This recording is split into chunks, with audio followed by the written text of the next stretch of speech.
In a classroom filled with the warmth of afternoon sunlight, Ahmed approached his teacher with a puzzled expression.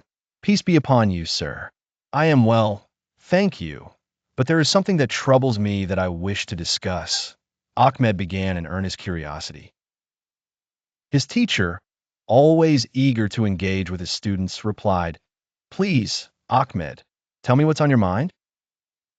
Ahmed hesitated slightly before voicing his concern. I've heard much about the harms of indulgent music and singing, but I struggle to understand how it can affect one's heart and behavior. The teacher, seeing this as an opportunity to impart wisdom, responded, That's an excellent question, Ahmed. Music, especially of an indulgent kind, deeply impacts the soul and heart, a fact that scholars have confirmed through the ages. Ahmed's curiosity piqued. He wanted to know more. How does it work? His teacher explained, Firstly, consider the heart as a vessel. If it fills with music and distractions, the remembrance of God and love for worship grows weak. Ibn al-Qayyim once said, The love of the Quran and the love of music cannot coexist in one's heart. Is there evidence for this in the Quran? Ahmed inquired eagerly.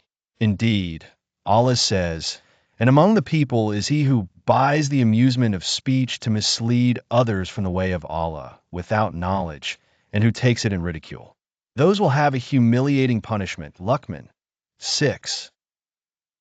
Many scholars have interpreted amusement of speech to mean music and singing that diverts people away from the remembrance of Allah, his teacher elaborated. Concerned, Ahmed asked, Does music affect the behavior of youth as well? The teacher nodded, Absolutely. Many young people become addicted to music, veering off a righteous path. Indulgent songs encourage corruption, glamorize vices, weaken willpower, and lead to spiritual decline. Can you give a real-life example? Ahmed asked, seeking tangible evidence. Certainly, the teacher began.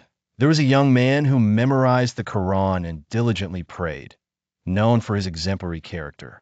But once he began listening to indulgent music and following singers, he gradually withdrew.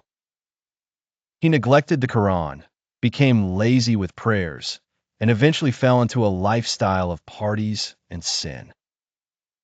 Ahmed shuddered at the tale, realizing its gravity. Eager to safeguard himself and others, he asked, What should youth do to avoid such dangers?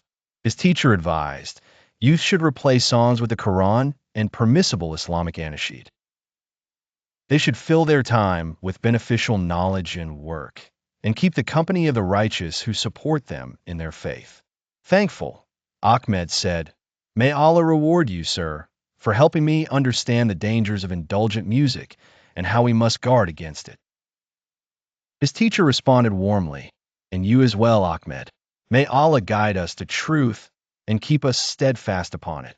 Allah's words echo still, and whoever fears Allah, He will make for him a way out at Talaq 2.